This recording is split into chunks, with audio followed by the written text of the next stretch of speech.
Warahmatullahi wabarakatuh. Selamat malam teman-teman. Jumpa lagi dengan saya Dwi Santoso dalam sharing menulis.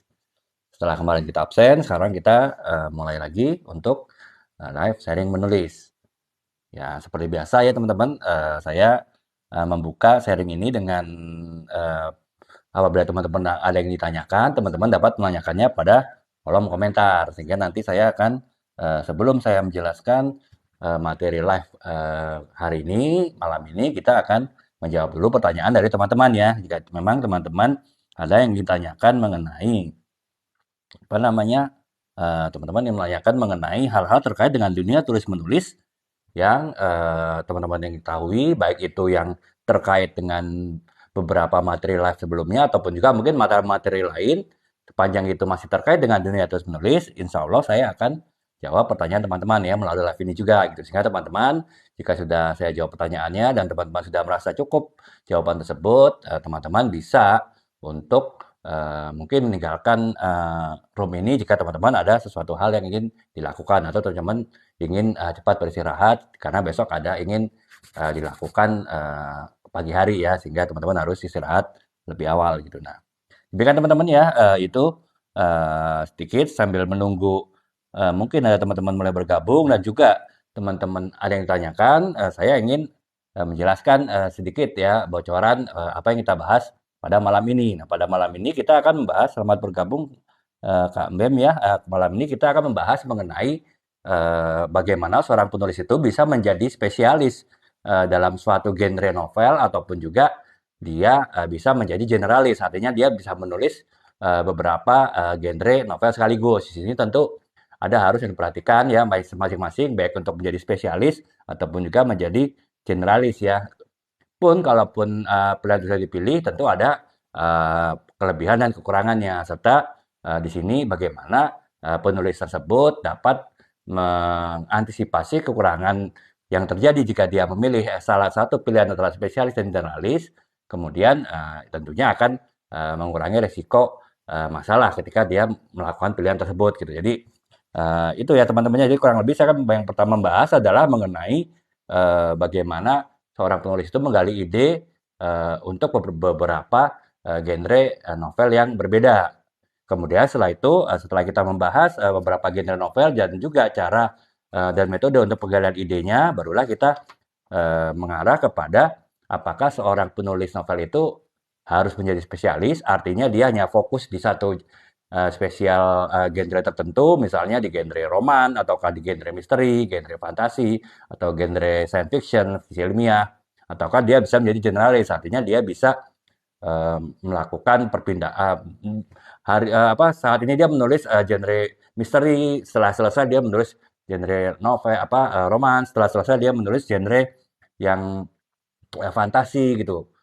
Itu nanti saya akan jelaskan ya pilihan-pilihan tersebut termasuk juga dengan konsekuensinya baik secara positif maupun negatif. Juga contoh-contoh penulis di Indonesia yang adalah penulis novel spesialis ataupun juga generalis gitu. Dan setelah itu bagian yang ketiga adalah kita membahas mengenai tidak saja dalam konteks novel, artinya dalam konteks tulisan fiksi, tapi kita membahas juga dalam konteks non-fiksi, artinya generalis itu bisa berarti dia menulis semua genre novel, tapi dia tetap hanya menulis novel, ataupun juga dia menulis novel dan sekaligus dia menulis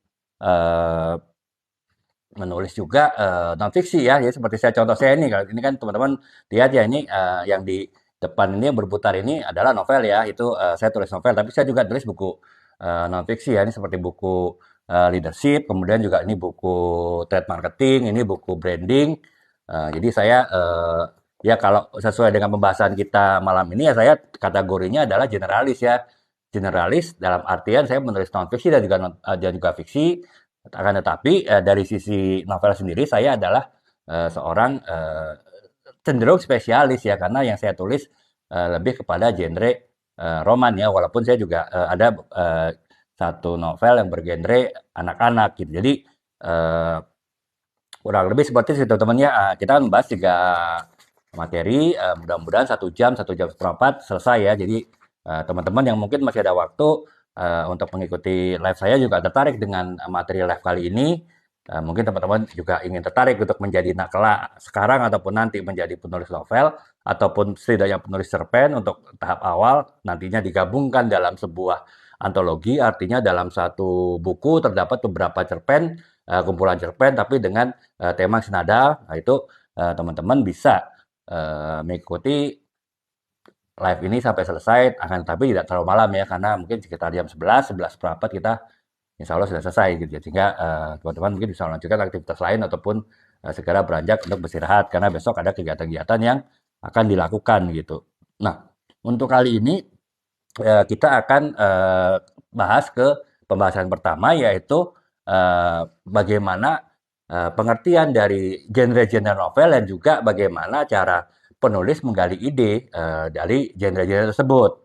Kita belum membahas apakah penulis tersebut spesialis di satu genre ataupun juga penulis yang generalis menulis beberapa genre. Kita lebih membahas bagaimana kita mengolah sebuah apa namanya mengolah sebuah penulis itu mengolah sebuah tulisan, sebuah novel uh, di masing-masing genrenya sendiri-sendiri gitu, sehingga uh, dari situ kita bisa melihat dengan masing-masing karakter genre, kemudian masing-masing mempunyai karakter juga cara bagaimana menggali idenya. Nah itulah nanti kita baru bisa memahami kenapa ada penulis yang memilih untuk menjadi spesialis atau ada penulis yang memilih menjadi generalis, artinya menulis sebagian atau semua genre novel yang ada. Dia tidak hanya fokus ke satu genre tertentu gitu. Nah, sekarang kita sebetulnya banyak teman-temannya genre di dalam novel itu mungkin bisa hampir 10 ya, tapi kita akan membahas 4-5 genre saja yang genre utama ya, genre yang sering ditulis.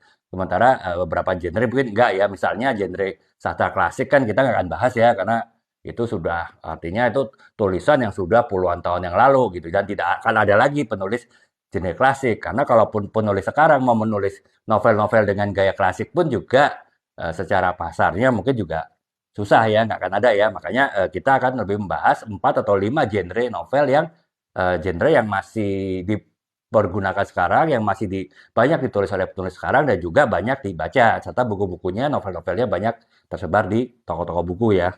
Nah, yang pertama adalah yang kita bahas mengenai genre yang paling banyak peminatnya, paling banyak ditulis dan paling banyak tersedia di toko buku ya, yaitu genre romans ya. Jadi kalau genre novel roman itu ciri utamanya adalah dia ide pokoknya terkait pada hubungan relasi antara dua karakter utamanya, dan dua karakter utamanya itu adalah tokoh wanita dan tokoh pria ya. Disitulah terjadi makanya banyak yang dibahas adalah cerita kisah cinta dan juga hubungan emosional antara dua tokoh utama tersebut. Yaitu ide pokoknya diambil dari situ, dan barulah setelah ide pokok tersebut ada ya, dan ide pokok itu bersifat baku, artinya pasti sebuah novel roman itu menulis mengenai kisah cinta antara tokoh utama pria dan tokoh wanita, barulah cara penggalian idenya seperti apa gitu ya. Artinya bagaimana si penulis itu mendapatkan ide untuk membuat suatu tulisan, ide utama, ide pokok, yang kemudian ide pokok itu akan dikembangkan menjadi gagasan ataupun ide-ide turunan sampai dengan ide-ide yang kecil sehingga akhirnya menjadi sebuah karya tulis novel ya. Nah, cara menggali umumnya cara penulis novel bergenre roman menggali inspirasi itu ada beberapa cara ya. Yang pertama dari pengalaman pribadi. Ya karena ya kita tahu ya kan genre roman itu bercerita mengenai kisah cinta, dan ya bisa dibilang setiap manusia lah di dunia ini pasti pernah, sedang, ataupun akan mengalami kisah cinta ya. Sehingga salah satu cara paling mudah untuk menggali ide dari sebuah genre roman adalah menggali ide dari kisah cinta yang dialami oleh penulisnya sendiri. Walaupun itu tidak harus plek semua yang dialami oleh penulisnya ditulis ya, tapi setidaknya mungkin satu bagian ataupun satu sesi atau beberapa sesi dari kisah cintanya yang dialami oleh penulisnya bisa dimasukkan ke dalam sebuah novelnya yang dia tulis, walaupun juga digabung dengan sumber-sumber dari lain. Nah, sumber-sumber lain selain dari kisah cinta yang dialami oleh penulisnya sendiri juga bisa dari pengalaman orang lain. Pengalaman orang lain itu bisa melalui observasi, artinya mungkin dia punya teman atau punya saudara yang mengalami kisah cinta, dari situ dia amati dari jauh bagaimana perjalanannya, dan itu bisa jadi inspirasi untuk menulis novel. Ataupun juga pengamatan dalam arti observasi yang dia melakukan interview ya. Jadi kan kita sering ya apa namanya melihat seorang penulis novel roman, terutama dia menginterview seorang yang dia rasa memiliki pengalaman cinta yang unik ataupun pengalaman cinta yang menarik untuk diangkat. Nah, itu bisa juga melalui pengamatan dalam artian wawancara dengan seseorang yang dianggap bisa menjadi sumber inspirasi untuk penulisan novelnya gitu. Novel cinta ya dalam hal ini ya. Kemudian juga bisa dari pengamatan tidak langsung, artinya kita bisa dengan membaca novel yang lain ataupun juga kita mungkin bisa membaca kisah-kisah cinta di internet ataupun juga kita bisa ya di sosial media pun kan kita banyak ya kita dengar apa teman-teman kita ataupun juga mungkin orang lain yang kita follow itu bercerita mengenai kisah cintanya. Ya sumber-sumber itulah yang bisa digali untuk dia menggali kisah-kisah cintanya. Jadi begitu ya teman-temannya kurang lebih sih selain juga imajinasi ya, tapi beda nanti dengan kalau kita bicara misalnya genre fantasi yang benar-benar full ide itu digali dari imajinasi sebagian besar. Nah, kalau kisah cinta itu justru sebagian besarnya digali dari luar, artinya dari baik dari pengalaman cintanya si penulis sendiri ataupun pengalaman cinta orang lain. Barulah kemudian materi ataupun ide dasar cinta kisah cinta tersebut yang diolah lagi oleh imajinasi penulis ya, ditambahkan lagi dengan bumbu-bumbu yang diperoleh dari imajinasi ataupun juga dari hayalan si penulis ya. Nah itu demikian sih teman-teman kalau untuk genre roman cara menggalinya seperti itu gitu. Nanti beda dengan genre yang lain, makanya mungkin ada kalau saya terus terang lebih cenderung memilih spesialis ya, artinya saya hanya menulis novel bergenre roman ya. Jadi ada beberapa novel saya mungkin teman-teman bisa lihat ya di etalase 4 sampai etalase 10 itu adalah novel-novel saya semuanya bergenre roman ya, kecuali yang ini ya. Ini kalau ini genrenya genre anak-anak gitu. Jadi genre yang agak khusus ya. Saya coba pin temennya yang Citaku Berawal dari Pesantren ini genre apa novel semua umur ya. Jadi artinya bukan genre roman tapi genre yang sifatnya sastra anak-anak gitu. Nah, jadi gitu temennya itu dari kita baru bahas dari bagaimana menggali inspirasi untuk genre novel yang genrenya adalah romans gitu. Kemudian langkah-langkah dalam kita menggali ide dan kemudian menuangkannya dalam sebuah tulisan untuk genre roman itu juga unik ya, berbeda dengan genre-genre lainnya. Yang pertama adalah ya tentu kita harus membuat karakterisasi yang kuat. Artinya kan tadi saya udah katakan bahwa untuk genre roman itu ide ceritanya adalah sebuah relasi ataupun hubungan emosional antara tokoh-tokoh ataupun karakter utama, pria dan wanita ya. Jadi membahas mengenai kisah cinta dan emosional. Makanya di sini harus kuat nih karakternya nih. Misalnya yang ini lah yang saya pajang ini kan ini karakter ini novel ini bercerita mengenai pasangan pengantin baru ya, seorang pria bernama Adi dan juga wanita bernama Indah gitu. Dan mereka adalah teman kantor sebetulnya, tapi kemudian Adi merasa jatuh cinta dengan Indah dan tapi dia juga sempat ragu menyatakan cintanya karena Adi merasa dia orang yang tidak secara agama dia kurang lah gitu. Sementara Indah adalah wanita yang solihah gitu. Jadi di sini ada keraguan seorang Adi untuk menikah ataupun setidaknya menyatakan cinta dengan Indah yang sangat baik sangat agamis ya, sangat religius aja.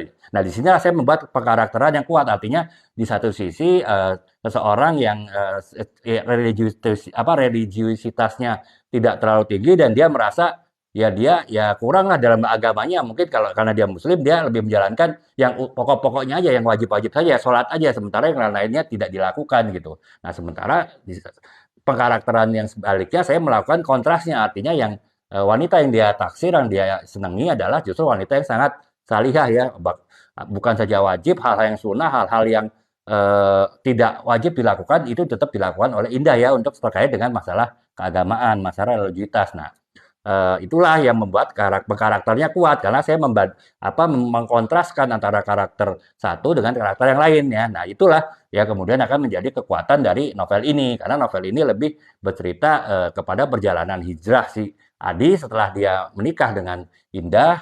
Adi berharap dia bisa meningkatkan kualitas keagamaannya sehingga dia bisa menjadi imam yang pantas buat Indah gitu. Sementara Indah pun juga berharap Adi bisa berubah dalam arti dia bisa menjadi lebih baik secara keagamaan. Nah, itulah yang menjadi inti cerita dari novel ini ya, Merawat Takdir Cinta. Nah, itulah makanya langkah pertama dari kita membuat sebuah novel roman itu ya kita harus membuat pengkarakterisian yang kuat ya. Kalau saya dalam novel ini Merawat Takdir Cinta, pengkarakteran yang kuat adalah satu sisi laki-lakinya, tokoh laki-lakinya adalah orang yang kurang seragama, sementara yang tokoh wanitanya justru yang sangat taat beragama dan mereka menjalin sebuah kisah cinta dan akhirnya menikah. Nah, perjalanan kisah sebagai pengantin baru dalam kondisi pengkarakteran yang berbeda inilah yang kemudian menjadi inti dari cerita ini gitu. Nah, makanya itu teman-temannya yang pertama adalah kita harus membuat karakterisasi yang kuat yang kuat itu ya ya seperti tadi contohnya yang saya ceritakan tadi ya untuk novel ini ya. Kemudian yang kedua adalah ciptakan konflik. Nah, eh, ya, dari pengkarakteran yang saya buat di novel ini di mana si Indah itu adalah sangat religius, sementara Adi itu kurang religius. Ya kan bisa jadi pasti ada konflik ya. Walaupun ketika mereka menikah, mereka sudah paham gitu kondisi masing-masing. Artinya si Indah bisa memaklumi si Adi yang kurang secara religius gitu. Sementara si Adi sendiri juga dia ingin untuk dia menjadi lebih religius. Akan tetapi kan tetap itu proses ya teman-temannya. Artinya seorang si Adi, seorang yang menjadi lebih baik, tentu dia mengalami tantangannya gitu. Si Indah pun ketika dia ingin mensupport Adi untuk menjadi lebih baik, ya tentu juga mempunyai ekspektasi harapan yang bisa jadi itu berlebihan. Artinya kemampuan Adi untuk melakukan ekspektasi itu juga bisa jadi tidak secepat yang dibayangkan oleh Indah, sehingga akhirnya ya menimbulkan konflik kan pasti dari apa namanya situasi yang berbeda ini. Nah itulah makanya langkah kedua dari sebuah novel roman setelah kita membuat pengkarakteran yang kuat ya kita harus menciptakan konflik yang kuat pula. Artinya konflik apa ya namanya yang menarik ya dalam sebuah novel karena inti sebuah novel roman itu ya di konflik sih.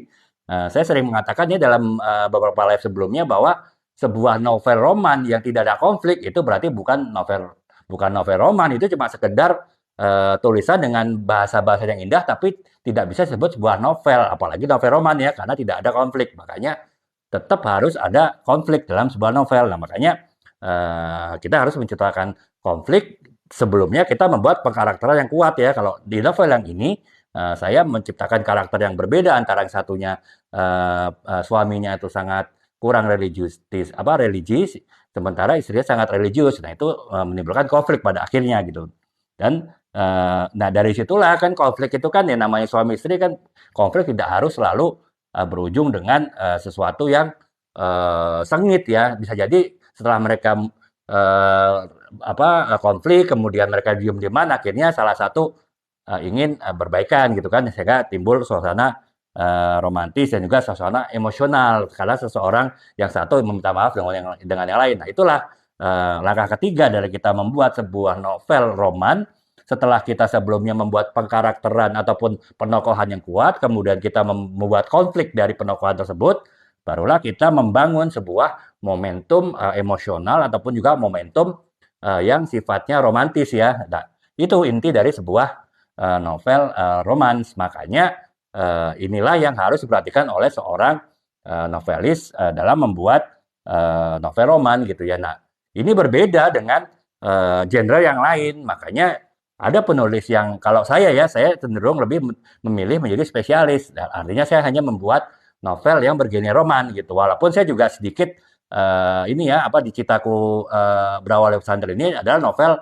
sastra anak gitu. Tapi ya ini cuma satu sih yang ini pun juga saya tulis karena hadiah untuk niat saya sebenarnya untuk hadiah anak saya ya. Anak saya waktu itu baru waktu itu ulang tahun, kemudian dia juga baru beberapa bulan masuk di pondok pesantren ya. Jadi saya ingin memberikan semangat dia untuk lebih bersemangat di pesantren, sekaligus membuat hadiah ulang tahun yang surprise bagi dia. Lah saya tulis novel ini gitu. Makanya tapi sebetulnya yang novel yang lain 5, 6, 7 novel saya yang lain ya lebih kepada novel roman gitu. Jadi bisa dibilang saya spesialis ya. Nah, pembahasan mengenai spesialis dan generalis itu nanti kita bahas setelah kita membahas bagaimana kita menggali ide di genre-genre novel karena itu tadi dengan cara menggali ide yang berbeda itulah kenapa ada penulis yang memilih menjadi satu spesialis satu genre ataupun juga menjadi generalis artinya dia menulis berbagai genre novel dalam tulisannya gitu. Nah, itu yang pertama untuk novel roman ya. Kemudian novel yang kedua adalah novel misteri gitu. Ide pokoknya ya adalah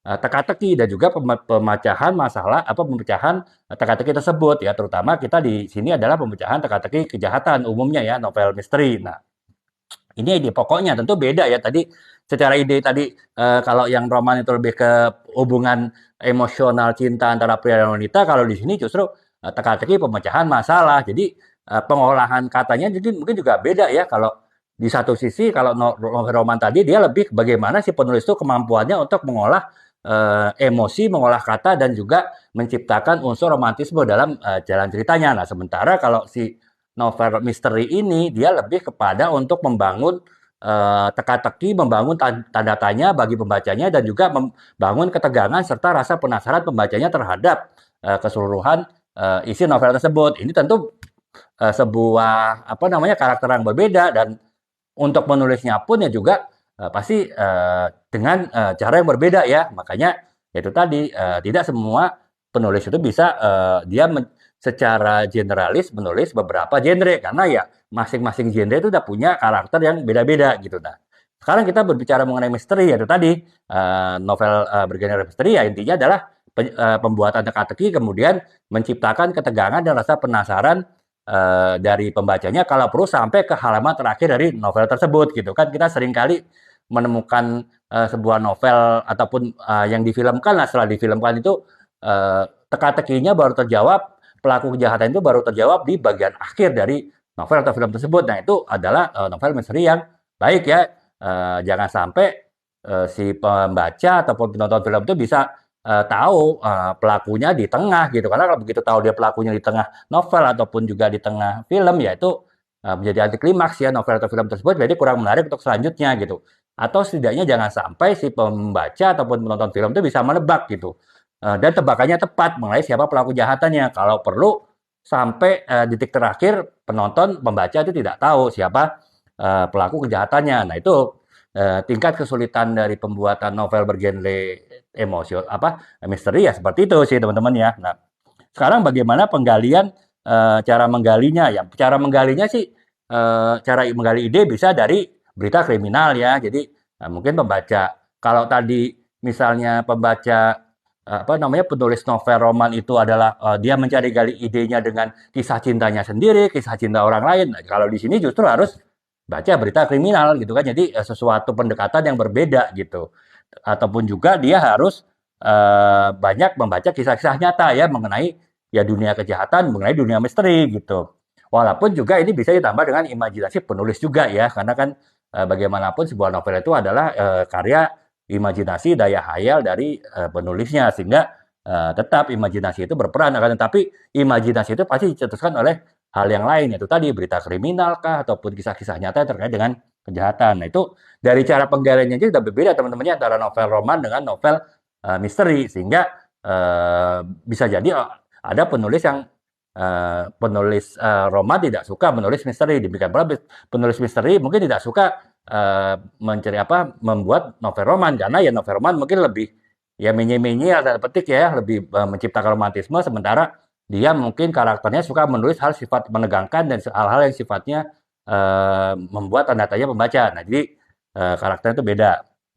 Nah, kemudian langkah-langkahnya ya itu tadi ya, langkah-langkah bagaimana menciptakan sebuah novel apa namanya novel misteri yang menarik adalah pertama kita buat teka-teki ya. Jadi teka-teki itu adalah yang pertama gitu. Apa yang menjadi inti novel misteri adalah teka-tekinya. Kejahatan apa kejahatannya apa, pelakunya itu apa gimana cara mencarinya itulah intinya ya dari sebuah novel misteri. Yang kedua adalah kita memperkenalkan karakter detektifnya. Jadi ya ya kalau tadi novel roman karakter utamanya, pemeran utamanya, tokoh utamanya adalah pria dan wanita yang saling mencintai ya kalau roman apa kalau yang misteri ya tokoh utamanya adalah si detektif ya makanya harus dibangun karakter detektif seperti apa dan juga diperkenalkan oleh penulisnya gitu. Kemudian juga eh, perkenalkan juga petunjuk ataupun apa namanya petunjuk ataupun red herring ya yang bisa tanda petik mengecoh pembaca ya karena kita sering kan baca buku novel misteri kita sudah menuduh nih pelakunya adalah si A misalnya yang adalah orang mungkin orang yang memang sudah dikarakterkan sebagai orang jahat ataupun orang yang jauh dari kehidupannya si korban pelaku kejahatan itu gitu kan tetapi justru yang akhirnya yang jadi pelakunya adalah justru orang yang paling dekat dengan si korban gitu dan orang itu adalah orang yang selama ini dikenal baik. Nah, Eh, Akan tetapi dengan membuat suatu petunjuk ataupun juga red herring yang sifatnya tanda petik bisa mengecoh pembaca, pembaca malah mengarahkan kepada tokoh yang lain. Ya inilah apa namanya salah satu kunci dari sebuah novel misteri yang menarik, sehingga ya mau tidak mau ya kemampuan dari seorang penulis novel misteri harus bisa membuat seperti itu gitu. Yang bisa jadi itu tidak dimiliki atau tidak harus dimiliki oleh penulis roman ya. Kalau roman kan ya secara umum kisah cintanya itu bisa ditebak lah. Ya artinya apalagi kalau inilah ya kita bicara lagi novel apa namanya Merawat Takdir Cinta, ini kan adalah suatu kisah pengantin baru ya, udah pasti ya kisah cintanya tidak akan bergerak dari si tokoh prianya Adi dan tokoh wanitanya si Indah gitu, karena mereka udah menikah ya, walaupun mungkin bisa aja dibuat di tengah jalan itu mereka bercerai, tapi secara umum sebuah novel percintaan itu ya kebanyakan tuh happy ending ya, jarang yang apa namanya nggak happy ending. Makanya udah dipastikan ya pasti ya itu kisah cintanya akan ya antara si istri dan suami gitu. Jadi tidak akan kemana-mana. Nah, tinggal bagaimana dinamika dari kisah cintanya tersebut. Nah, itulah kemampuan dari si penulisnya bagaimana menggali sebuah konflik dan juga sebuah ikatan emosional dan ikatan romantisme dari tokoh yang si pembaca udah tahu gitu, tokohnya pasti akan itu, nggak akan ke yang lain. Nah, sebaliknya novel misteri justru dia bagaimana agar ada selalu tanda tanya dari pembacanya gitu mengenai penokohan-penokohan yang ada di misteri tersebut. Karena si pembaca tidak bisa menebak akhir jalan cerita sebuah novel misteri sebelum itu dibuka sendiri oleh penulisnya gitu ya. Dan bisa jadi biasanya dibuka di belakang, sehingga eh, itulah perbedaannya kan. Saat kalau roman sudah ketahuan pelakunya bagaimana, siapa saja, tinggal bagaimana jalan cinta romantismenya seperti apa. Sementara kalau di novel misteri ya benar-benar itu ya ini gitu. Artinya benar-benar pembaca itu tidak bisa tahu gitu siapa tokoh antagonisnya lah, penjahatnya itu siapa gitu. Dan itulah yang dipertahankan sampai cerita berakhir. Nah, itu perbedaannya kurang lebih itu teman-teman ya. Jadi menunjukkan bahwa sebetulnya walaupun sama-sama novel, antara dua novel genre tersebut mempunyai karakter yang sangat berbeda gitu. Dan yang kemudian adalah ya itu sih apa namanya ya, sehingga dengan perbedaan itulah bisa jadi yang saya bilang tadi, kalau saya terus terang juga nggak suka, setidaknya saat ini belum tertarik, belum terchallenge untuk menulis novel misteri. Saya lebih menulis novel bergenre roman ya. Teman-teman bisa lihat di etalase 4 sampai 10 itu semuanya novel-novel roman ya, kecuali satu ya yang apa namanya novel Citaku Berawal Pesantren, ini novel sastra anak sih. Akan tetapi kurang lebih ya kalau novel sastra anak itu ya pengolahannya, kemudian juga cara penulisannya, penggalian idenya kurang lebih sama dengan novel bergenre roman sih. Hanya ya kalau di genre roman ya cerita kisah cinta, ya kalau di novel anak biasanya seperti di ini ya di novel Citaku Berawal Pesantren ya ini adalah kisah persahabatan gitu, kisah persahabatan antara teman-teman dalam satu pesantren. Nah itu bedanya di situ aja sih, tapi secara pengolahan tulisannya kurang lebih sama sih. Nah makanya itu sih teman-teman ya, apa namanya, jadi kita baru bahas dua aja, romansa dengan misteri aja, kita sudah bisa melihat bahwa masing-masing mempunyai karakter novel, karakter penceritaan, karakter alur cerita, dan juga karakter penulisan yang berbeda, sehingga sangat mungkin itu apa namanya penulisnya adalah orang-orang yang berbeda gitu. Nah, kemudian yang ketiga adalah novel fantasi. Ya, novel fantasi itu ya idenya berkaitan dengan dunia ataupun karakter-karakter yang fiktif, karakter apa dunia dan karakter-karakter yang tidak dunia nyata ya. Mungkin contoh gampangnya biar teman-teman bisa paham itu novel seperti ini apa namanya Lord of the Ring ya, teman-teman pasti sudah tahu ya, udah pernah nonton filmnya juga. Nah, itu kan pasti dia benar-benar menceritakan dunia yang sangat berbeda dengan dunia yang kita alami sehari-hari. Ataupun juga novel J.K. Rowling ya, Harry Potter itu kan sebetulnya novel fantasi. Walaupun di awal cerita dia biasanya di kehidupan nyata sehari-hari ya, si Harry Potter lagi liburan di tempat pamannya ya kan, dia tinggal di tempat pamannya kan, kemudian ya dia mengalami hal-hal sehari-hari seperti kita biasa ya. Akan tapi kan itu biasanya sebentar ya, paling cuma 5-10 menit, setelah itu dia bersiap-siap kembali ke sekolah menyihirnya ya dengan kereta api di stasiun tapi kereta apinya goib ya, artinya masuknya aja harus lewat tiang, bukan lewat peron untuk kereta biasa berhenti. Nah, itu setelah itu kan ceritanya full sampai belakang ya, cerita di dunia yang lain ya, artinya di dunia sekolah sihir yang itu ya secara umum kita itu beda dengan dunia kita sehari-hari. Nah, itu jadi idenya ya seperti itu sih, bagaimana membuat dunia tanda petik dunia yang lain dan juga bagaimana menciptakan karakter-karakter fiksi yang fantasi ya, yang karakter-karakter yang bisa jadi bukan karakter-karakter yang kita hadapi sehari-hari ya. Lord of the Ring kan sebagian besar karakternya itu adalah ya makhluk-makhluk karakter-karakter yang tidak ada di dunia nyata kita gitu kan. Bahkan di eh, Harry Potter pun juga banyak karakter-karakter yang tidak ada di dunia nyata kita ya. Nah, itu sih makanya ya ide pokoknya ya biasanya digalinya benar-benar dari imajinasi penulisnya ya. Karena ya itu benar-benar dunia tidak ada di nyata di hadapan kita sehingga penulisnya itu harus punya daya imajinasi yang kuat. Jadi dia harus bisa berimajinasi. Mungkin penulis Harry Potter ya bagaimana sih sekolah penyihir itu bayangannya padahal dia sendiri belum pernah ke sekolah penyihir pasti kan. Nah, ya itu benar-benar imajinasinya J.K. Rowling itu di eksploratif di ya inilah ya di eksploratif untuk bisa menulis itu, termasuk juga ya penulis dari Lord of the Ring bagaimana dunia lainnya Lord of the Ring itu dia harus benar-benar berhayal ya, benar-benar tanda petik menggunakan imajinasinya, walaupun imajinasi itu bisa dibantu juga oleh adanya mitologi ya, cerita-cerita mistis ataupun juga cerita-cerita folklore ya, cerita-cerita rakyat yang terkait dengan dunia magis dan juga dunia mistis ya, itu dihubung-hubungkanlah dengan imajinasi penulis untuk membuat suatu dunia lain, membuat novel bergenre fantasi gitu ya. Nah, kalau langkah-langkahnya pun ya karena memang ini adalah benar-benar mengandalkan imajinatif dari penulisnya ya, langkah-langkahnya pun juga ini ya khusus ya, artinya pertama dia harus membangun sebuah aturan dunia yang lain gitu. Misalnya penulis Lord of the Rings ya dia harus membuat dunianya yang akan dibuat novel itu dunia lainnya itu adalah seperti ini, aturannya seperti ini. Misalnya kalau di kita kan misalnya ada aturan-aturan sosial, norma-norma sosial. Nah, itu norma-norma sosial, norma-norma fantasinya itu juga dia harus buat gitu. Dan itu beda dengan norma-norma kita ya.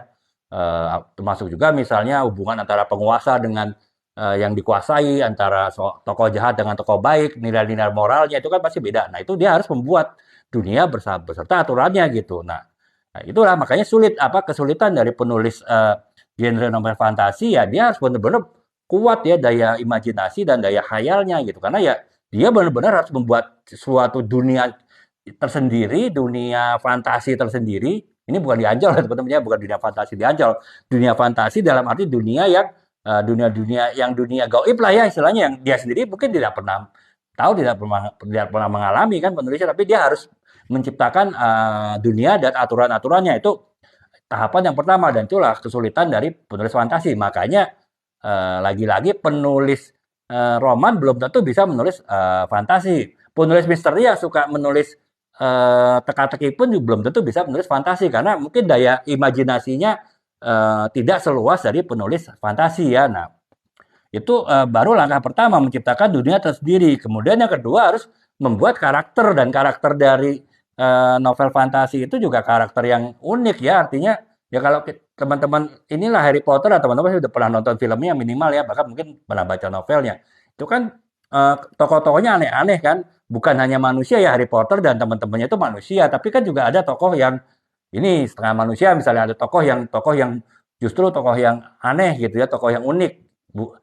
Juga ada mungkin ada hewan-hewan yang unik, bahkan ada pohon yang unik, pohon yang bisa bicara misalnya, bisa nangkep orang misalnya kan. Itu harus si penulisnya harus punya daya khayal yang tinggi dan kemudian bisa menjelaskan sesuatu makhluk-makhluk ataupun juga karakter-karakter aneh itu dalam sebuah cerita gitu. Bagaimana pembaca terutama ya, kalau Harry Potter ataupun Lord of the Ring dalam bentuk film mungkin lebih mudah ya penonton karena dia melihat langsung gambaran tokoh makhluk-makhluk fantasinya seperti apa gitu, bisa digambarkan melalui gambar video karena film kan. Nah, persoalannya kan itu mereka semua berawal dari buku ya, dari novel. Nah, novel kan lebih susah menggambarkan tokoh-tokoh ataupun juga karakter-karakter unik, makhluk-makhluk aneh, kemudian tumbuhan-tumbuhan aneh, makhluk-makhluk makhluk-makhluk yang bersifat mistis, yang itu bagaimana si pembaca dapat mengerti bagai gambaran dari makhluk-makhluk tersebut dalam bentuk kata-kata. Nah, itulah lagi-lagi tingkat kesulitan dari novel fantasi ya seperti itu. Apa namanya, novelisnya ya saya bilang sih harus expert sekali ya. Ya saya terus terang, ya itu tadi saya lebih kepada menulis novel roman ya karena saya juga merasa belum punya kemampuan ya untuk menulis novel-novel fantasi karena ya benar-benar daya hayalnya tuh harus inilah level tingkat tinggi lah ya yang saya merasa belum bisa gitu. Makanya walaupun nanti saya contohkan ada penulis Indonesia yang dia multi talenta juga, artinya dia bisa menulis beberapa genre ya, termasuk genre fantasi. Nanti saya terangkan teman-teman pasti udah paham lah siapa beliaunya ya. Tapi itu di bagian berikutnya sih teman-teman. Nah karena kita itu masih fokus kepada menjelaskan bahwa ada beberapa genre utama dalam sebuah novel dan genre utama itu tingkat kesulitannya beda-beda, tingkat karakternya beda-beda gitu. Sehingga ya eh, saya ingin menjelaskan kenapa ada seorang penulis novel yang memilih jadi spesialis hanya satu genre tertentu, ataupun juga yang generalis ya menulis beberapa genre tertentu. Nah itu kita baru tiga ya, tiga genre. Sekarang kita bahas genre yang keempat. Saya hanya akan membahas 4 genre aja ya teman-teman, karena itu ini adalah genre yang umum, genre yang paling banyak ditulis dan genre yang perbedaannya satu dengan lainnya tuh terlalu ekstrim ya. Misalnya tadi saya tidak akan menjelaskan genre anak-anak gitu. Kenapa? Karena genre sastra anak itu dengan saya jelaskan dengan genre roman itu kurang lebih hampir sama, hanya inti ceritanya beda. Kalau novel roman itu bercerita mengenai kisah cinta, kalau genre anak-anak biasanya berisi mengenai persahabatan. Tapi secara umum cara mengolahnya, cara menulisnya, karakternya itu hampir sama. Makanya saya tidak membahas khusus untuk genre anak. Nah, sekarang kita membahas genre terakhir yang unik perbedaannya dengan genre yang lain yaitu genre science fiction ya, genre fiksi ilmiah. Nah, kalau genre fiksi ilmiah itu ide pokoknya berkaitan dengan dengan penemuan teknologi ataupun juga dengan perkembangan ilmu pengetahuan.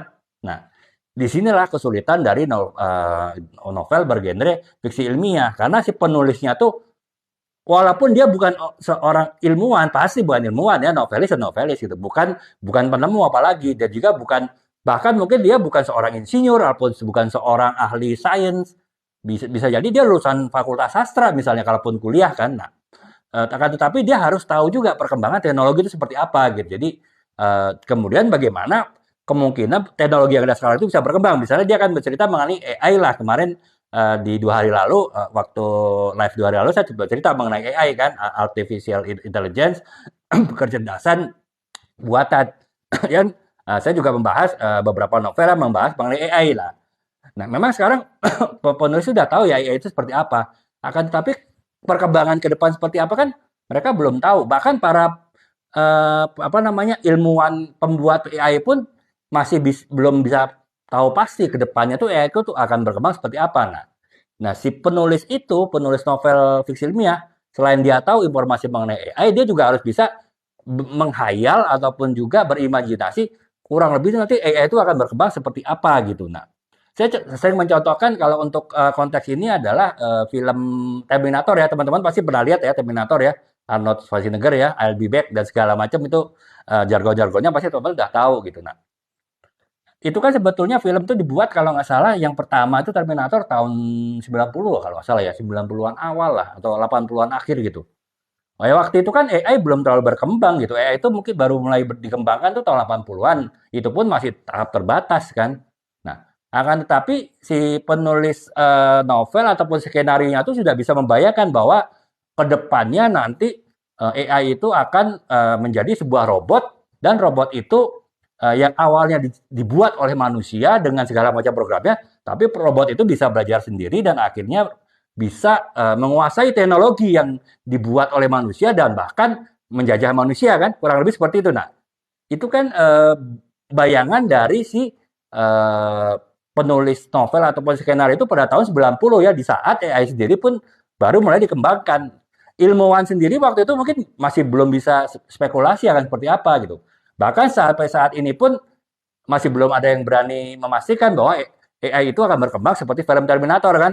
Jadi film Terminator, padahal kita sudah dari tahun 90 itu sudah sekarang udah 40 tahun. Jadi setelah 40 tahun film Terminator dibuat sampai dengan sekarang ada sequelnya macam-macam, itu ilmuwan juga masih belum bisa memastikan bahwa ya benar-benar nanti kejadiannya teknologi yang menguasai manusia gitu. Walaupun tanda-tanda kecilnya mungkin sudah ada, tapi secara komprehensifnya keseluruhannya belum bisa dipastikan. Nah, itulah diperlukan kemampuan si penulis novel untuk dia punya imajinasi tinggi ya sehingga menghasilkan ya tadi film Terminator mungkin juga awalnya bentuk novel uh, yang itu dia menghayalkan puluhan tahun ke depan itu dia kita tahun 2000 berapa di 2200 sampai 2300 saya lupa lah. Itu ya itu akan terjadi seperti itu. Nah, itulah yang membuat menarik film Terminator gitu ya ataupun juga novel lah yang terkait dengan itu. Nah, makanya lagi-lagi ini adalah tingkat kesulitan dari sebuah novel ya. Dalam ini novel fiksi ilmiah karena dengan novel fiksi ilmiah itu benar-benar eh, kalau tadi novel fantasi daya hayal penulisnya adalah bagaimana dia menghayalkan dunia yang lain, dunia yang di luar dunia nyata seperti apa. Nah, kalau di sini kemampuan yang dimiliki oleh penulis dari novel fiksi ilmiah adalah bagaimana dia menghayalkan teknologi yang ada sekarang yang baru berkembang sekarang dalam jangka waktu ke depan berapa lama itu bisa akan seperti apa gitu. Itu hayalan yang belum tentu tercapai ya. Artinya ya itu tadi kisah Terminator bisa jadi tidak akan terjadi gitu. Tapi seperti saya bahas beberapa live yang lalu membahas mengenai novel fiksi ilmiah, ada beberapa novel fiksi ilmiah itu yang ternyata bisa terbukti gitu. Misalnya novel dari Julius Verne ya, teman-teman pernah baca ya novel mengenai penjelajahan bawah laut dengan kapal selam gitu. Itu kan kalau nggak salah ditulis 1890 lah. Jadi ya akhir tahun 1800 awal akhir 1800. Dan sekarang yang ditulis oleh novel itu semua terbukti. Ada kapal selam, kemudian selain kapal selam ada periskop ya. Jadi gimana kapal selam yang di bawah itu bisa melihat situasi di luar adanya periskop. Padahal tahun 1800 belum ada kapal selam mungkin rancangan ada tapi masih sederhana dan belum ada periskop. Dan si Julius Verne menulis novel itu juga dia menulis adanya oksigen cair sehingga oksigen cair yang ketika misalnya oksigen di dalam kapal selam itu habis bisa diubah menjadi gas menjadi oksigen seperti yang kita hirup. Itu pun sekarang sudah ada kan oksigen cair kan teman-teman. Jadi artinya yang ditulis oleh sebuah novelis fiksi ilmiah itu bisa jadi tidak akan terjadi atau mungkin masih belum terbayang terjadi seperti film Terminator tadi, tapi juga ada beberapa novel fiksi ilmiah yang akhirnya berapa puluh tahun kemudian ataupun 100 tahun kemudian tuh terbukti bisa terjadi gitu ya. Nah, jadi ini sih teman-teman, itulah tingkat kesulitan dari novelis yang fiksi ilmiah ya karena dia juga walaupun bukan ilmuwan dia harus punya pola pikir seperti ilmuwan. Bahkan kalau ilmuwan kan pasti pola pikirnya dipatok oleh ini ya batasan-batasan ilmiah, batasan-batasan sains.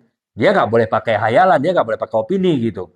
Nah beda kalau penulis novel fiksi ilmiah selain dia punya ilmu, ya sedikit ilmu lah mungkin tentang teknologi, dia daya hayalnya tuh harus tinggi sehingga dia bisa menghayalkan teknologi itu sekarang nanti akan berkembang seperti apa. Nah itu lagi-lagi penulis novel fiksi novel fantasi yang juga harus punya daya hayal tinggi, belum tentu dia bisa menghayalkan teknologi gitu.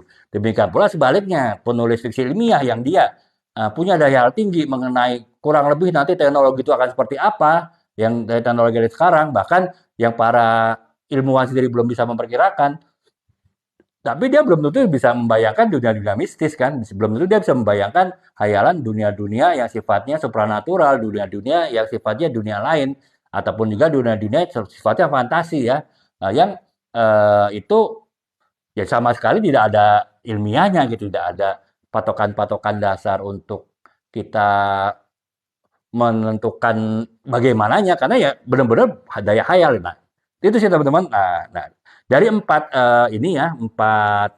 contoh genre novel yang saling bertentangan dalam artian masing-masing punya karakter sendiri dan pola pikir penulisnya sendiri, yaitu tadi novel genre roman, kemudian novel genre misteri, novel genre fantasi, dan novel genre fiksi ilmiah. Itulah mengapa timbul pertanyaan. Nah, dari saya ya, ketika saya ingin menyusun materi untuk live malam ini, saya juga sempat berpikir dengan ada genre-genre ini, apakah mungkin sih seseorang novelis itu bisa jadi generalis? Artinya dia bisa bahkan mungkin menulis 4 novel tadi ya, setidaknya dia bisa menulis yang ekstrim lah. Yang ekstrim itu tadi novel fantasi yang dia benar-benar daya hayal penulisnya, tapi daya hayal tentang dunia lain, dunia mistis, atau apakah dia bisa menulis novel fiksi ilmiah yang tetap mengandalkan daya hayal tinggi, tapi daya hayal terkait dengan teknologi. Daya hayal masih ada batasan-batasan logika, walaupun batasannya ini ya cair, artinya dia bisa tetap bisa berhayal dengan logika-logika teknologi gitu. Nah, itu saya terpikir apakah bisa seperti itu ataukah ya semua penulis itu spesialis ya. Nah, makanya ya untuk membuat materi live malam ini ya saya akhirnya riset kecil lah ya ya melalui internet gitu ya.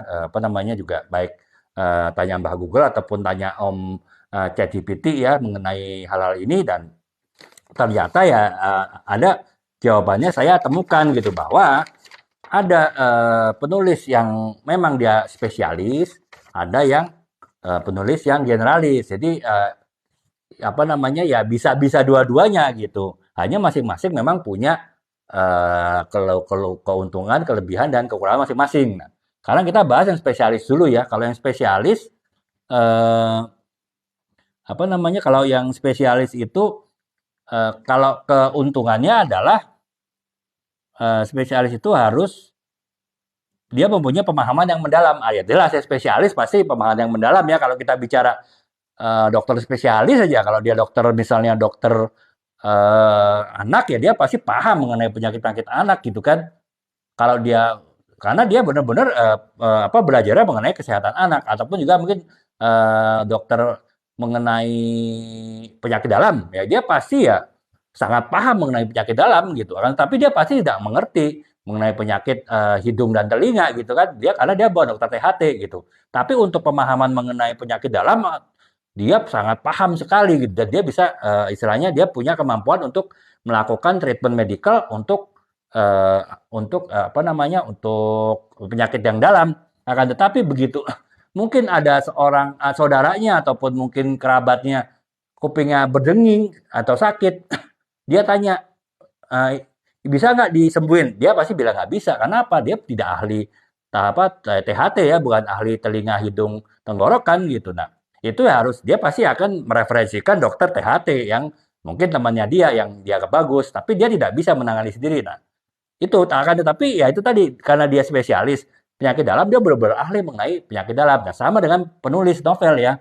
Penulis yang misalnya dia fokus pada satu genre, misalnya novel roman gitu, ataupun juga novel misteri, dia tentu akan sangat paham, sangat ahli mengolah kata untuk menulis novel roman. Kalau yang dia spesialisnya novel roman, demikian pula kalau penulis misteri gitu kan, atau bahkan novel genre fantasi ataupun bergenre fiksi ilmiah, tentu masing-masing spesialisnya akan ahli mengolah sebuah cerita sesuai dengan genre yang dia menjadi spesialis gitu.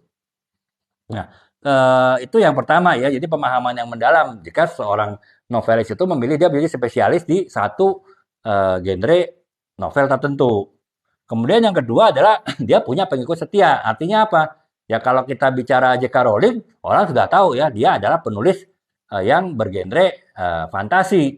Nah, pasti orang-orang yang suka dengan genre yang sifatnya fantasi, nah, dia akan setia kepada J.K. Rowling karena dia tahu J.K. Rowling itu fokusnya hanya di novel-novel fantasi, dan pasti ada keyakinan dari pembacanya, dari loyalisnya bahwa ya pasti akan semua novel yang ditulis akan sebagus Harry Potter karena ya dia punya kemampuan menulis fantasi.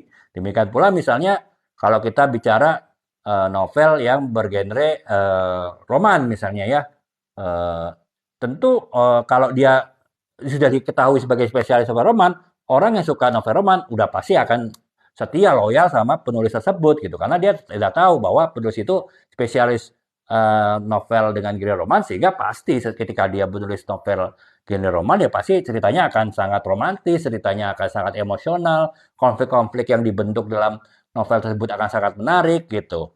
Beda dengan kalau seorang penulis novel misteri tiba-tiba dia nulis novel terkait dengan roman, belum tentu pembaca akan percaya bahwa orang itu akan bisa menulis roman novel roman yang bagus, walaupun orang percaya bahwa dia adalah penulis novel misteri yang bagus. Tapi karena pembacanya tidak suka novel misteri, pembacanya itu suka novel roman, ya tentu dia tidak akan memilih ataupun membeli buku sebuah novel roman yang ditulis oleh penulis yang dikenal sebagai penulis genre misteri. Nah itu sih.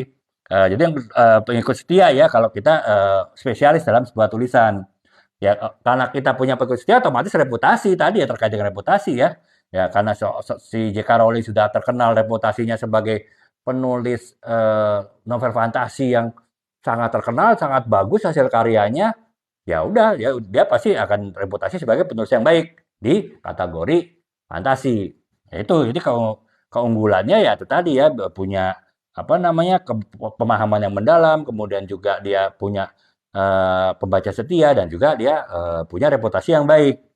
Yang kelemahannya adalah terbatas dalam jangkauannya itu tadi karena dia sudah terbiasa menulis novel roman, misalnya seorang yang biasa menulis novel roman, kemudian dia tidak terpikir untuk menulis yang lain, akhirnya kemampuan dia hanya berputar-putar saja di kemampuan untuk menulis novel roman. Selamanya dia mungkin tidak akan bisa menulis novel yang lain kalau dia tidak berani untuk keluar dari spesialisnya ya. Ya seumur umur dia akan dikenal sebagai penulis novel bergenre roman gitu. Selain itu ada kecenderungan juga bisa monoton ya karena kan sebagus apa sebanyak-banyak ide yang bisa digali, sebaik-baiknya si penulis itu menulis sebuah novel, jika dia bertahun-tahun, berpuluh-puluh tahun dia mungkin setahun sekali, setahun dua kali dia nulis novel. Tapi puluhan tahun dia nulis novel roman. Bisa jadi nanti alur ceritanya kalau diperhatikan ya akan sama gitu. Artinya walaupun ada intrik-intrik di situ, ada konflik di situ, ada pertentangan emosional di situ, tapi ya akan sama lama-lama akan menjadi monoton gitu. Karena dia tidak pernah mencoba apa namanya pengalaman menulis yang lain, hanya menulis itu aja, lama-lama dia seperti robot, tanda petik ya. Artinya ya kayak kita naik sepeda kan kalau kita awal naik sepeda kan kita bisa menikmati naik sepeda, kita bisa mungkin bisa benar-benar memperhatikan kita naik sepeda, tapi kalau sudah terbiasa ya udah naik sepeda ya udah kayak kita udah nggak mikir gitu, tahu-tahu nyampe aja. Nah, kita nggak kerasa bahwa di situ ada pengalaman-pengalaman menarik ketika kita naik sepeda. Nah, itu sama dengan menulis. Kalau kita sudah terbiasa menulis suatu topik yang sama terus-menerus, pada akhirnya kita akan menulisnya monoton, kita tidak akan banyak variasi. Nah, itu kelemahannya kalau kita terlalu spesialis dalam menulis sebuah novel ya. Nah, kemudian yang ketiga adalah ya pasarnya terbatas otomatis karena orang kalau mengenal kita sebagai penulis novel roman ya orang di luar penulis novel roman tidak akan membeli buku kita gitu. Demikian kalau orang dikenal sebagai novel fantasi ataupun juga sebagai penulis novel science fiction, jika ingin mencari novel misteri atau mencari novel roman tentu tidak akan cari buku kita. Jadi ya otomatis pasar terbatas gitu. Jadi itu sih teman-teman ya ada plus minusnya sih tergantung. Artinya yaitu pilihan ya untuk menjadi spesialis ya ada plus ada minus. Jadi resikonya ya itu tadi ya harus di konsekuensinya harus diambil gitu. Nah, sekarang sebaliknya, jika seorang penulis ingin menjadi generatif, artinya dia ingin menulis sebuah novel dengan pendekatan yang banyak gitu. Artinya dia tidak hanya satu genre, tapi dia menulis dua genre, tiga genre, bahkan empat genre. Jadi dia menulis berbagai macam genre novel. Nah, keuntungannya adalah tentu kreativitasnya akan teruji ya, akan kreativitasnya akan terlatih gitu karena dia dan itu akan menghindari sebuah cerita yang nantinya monoton karena dia mungkin ketika dia menulis sebuah novel roman kemudian dia sudah bosan ataupun dia merasa sudah mulai boring bahkan dia merasa tulisannya udah mulai monoton ya dia akan nulis novel yang lain misalnya novel misteri gitu sehingga ketika dia setelah menulis novel misteri dia ada ide-ide baru untuk kembali ke novel roman ya dia tulis novel roman lebih menarik lagi gitu jadi itu ya kreativitasnya akan lebih terlatih untuk seorang generalis. Kemudian ya otomatis karena dia banyak menulis sebuah novel berbagai genre ya pengalamannya akan kaya ya. Artinya itu bisa ketika dia menulis novel misteri dia akan ada ide bagaimana mengolah sebuah novel roman itu akan menarik. Mungkin dikasih bumbu-bumbu misteri sedikit walaupun secara genre tetap genre roman. Nah, itu atau sebaliknya ketika dia menulis roman fiksi ilmiah dia apa namanya eh, seorang yang biasa nulis normal apa nulis novel dengan genre fiksi ilmiah, dia nulis novel roman, akhirnya dia pikir, oh bagaimana saya menggabungkan nih antara sebuah novel roman dengan novel fiksi ilmiah, sehingga mungkin kalau itu bisa membuat sebuah kisah cinta yang sangat menarik di dalam sebuah kisah novel fiksi ilmiah ya. Kalau kita lihat film Star Trek kan, walaupun ada kisah cinta itu cuma hambar aja ya istilahnya ya, karena kan ya menulisnya mungkin spesialisnya di eh, novel yang fiksi ilmiah. Tapi kalau dia akhirnya sering juga menulis novel mengenai apa roman cinta, mungkin dia bisa membuat sebuah kisah Star Trek dengan kisah cinta yang sangat romantis gitu. Nah, ya itu tadi karena pengalamannya lebih kaya karena dia menulis berbagai macam genre yang dia bisa padukan idenya dalam sebuah tulisan berikutnya gitu. Itu yang ini ya keunggulannya kalau generalis. Nah, kalau kelemahannya ya adalah ya otomatis kebalikannya kurang spesialis. Ya bagaimanapun spesialis itu pasti lebih ahli daripada nggak generalis ya. Artinya kalau kita bicara dokter yang spesialis pasti lebih ahli dari untuk bidang tertentu lebih ahli daripada dokter umum kan ya karena dia udah misalnya tadi dokter THT lah telinga hidung tenggorokan ya itu dia udah belajar tentang THT benar-benar bertahun-tahun sehingga dia lebih ahli gitu. Akan tetapi ketika ada orang yang sakit gatal walaupun mungkin sebetulnya sakit gatal karena biasa ya, maksudnya mungkin hanya karena iritasi kulit ataupun yang lain, dia nggak tahu karena dia bukan dokter kulit gitu. Yang karena itu penyakit yang umum, dokter umum pun pasti mungkin tahu, wah ini penyakitnya hanya penyakit ringan kok, cuma dikasih obat ini. Tapi dokter THT, telinga hidung tenggorokan, walaupun dia spesialis, dia nggak ngerti. Karena ya bukan, dia hanya tahu mengenai telinga hidung tenggorokan gitu. Nah itu makanya eh, resiko menjadi spesialis ya ya dia terlalu spesialis dia sehingga yang hal umum yang di luar bidang spesialisnya dia nggak paham gitu ya bisa jadi begitu.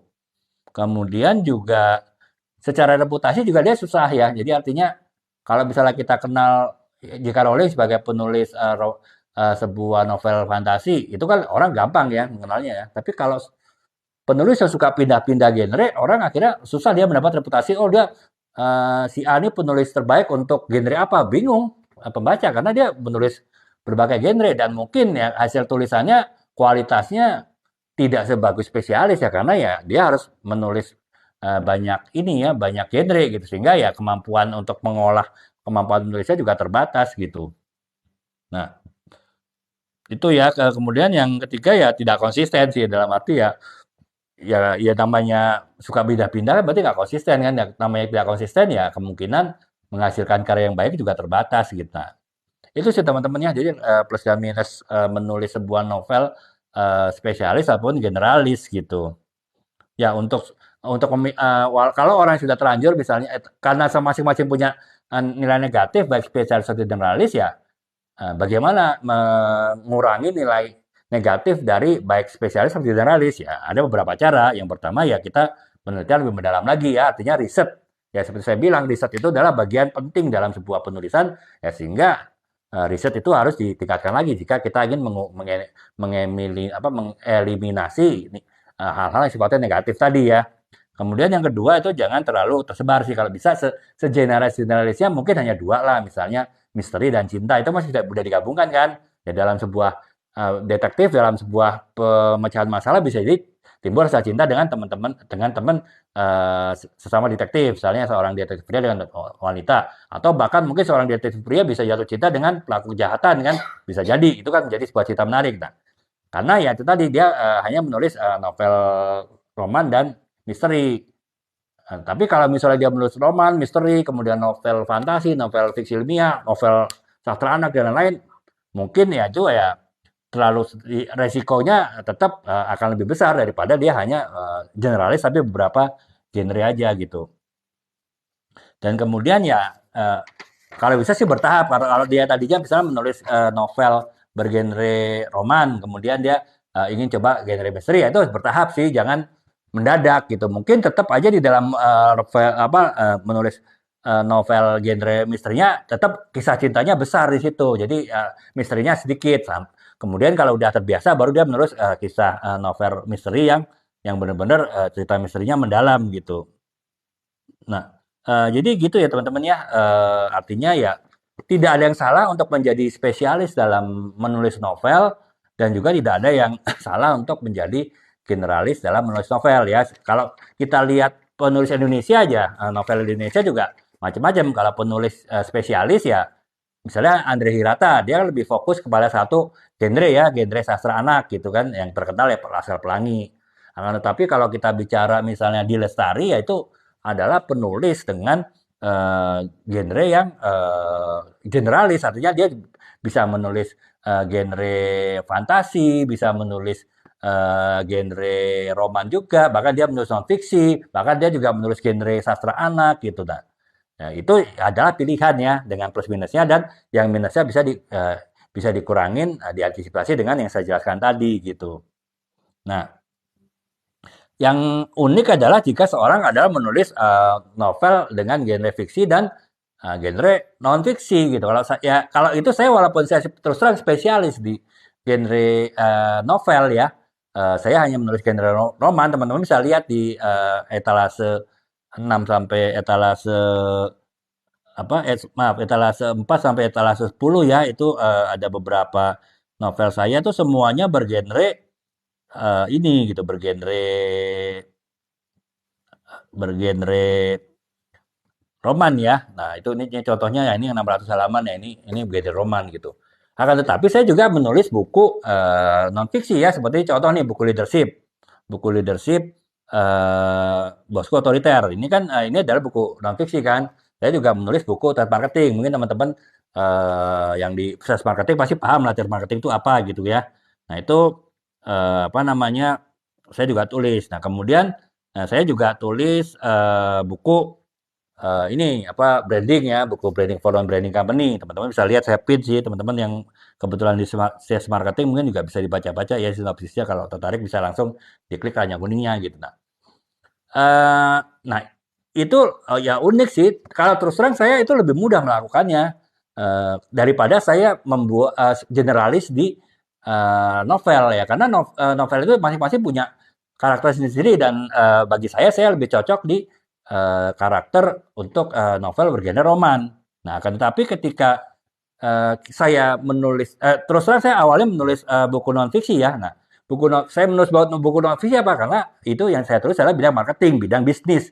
Itulah bidang yang 20 tahun sampai saat ini sudah saya jalani alhamdulillah gitu. Jadi saya lebih mudah untuk menulisnya. Nah, kemudian saya baru menulis ke novel. Jadi ya sehingga perpindahan saya menulis novel itu juga tidak terlalu susah karena yang saya pilih adalah novel genre roman dan saya memang yakin punya potensi untuk menulis genre roman gitu daripada genre yang lain ya. Makanya akhirnya saya menulis non fiksi dan buku fiksi, tapi fiksinya adalah genre yang roman gitu. Nah, ada sedikit ini sih apa tips untuk penulis yang menulis buku fiksi dan non fiksi sekaligus. Artinya dia bisa jadi spesialis di dalam satu jenis novel, genre novel, tapi generalis dalam arti dia menulis fiksi dan non fiksi.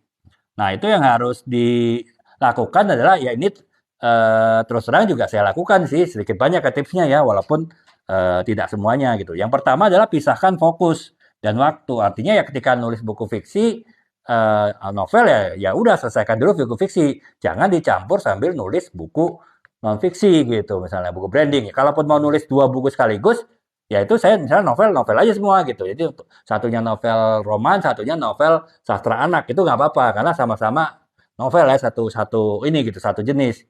Ataupun ketika saya mau nulis buku branding, ya saya nulis juga buku ini gitu, buku mengenai leadership itu sama-sama buku non fiksi, nggak apa-apa, saya jalan bareng gitu. Jadi saya tetap fokus di waktu dan juga fokus di topik. Nah, yang penting itu ya, kalau nulis fiksi ya fiksi aja walaupun dua buku, nulis non fiksi non fiksi aja dua buku, jangan dicampur pada saat bersamaan nulis dua buku, satu yang fiksi, satu non fiksi. Nah, itu mungkin bisa membuat kita gagal fokus ya. Kemudian yang kedua adalah menyelaraskan tema dan kalau bisa sih selaras ya teman-teman ya.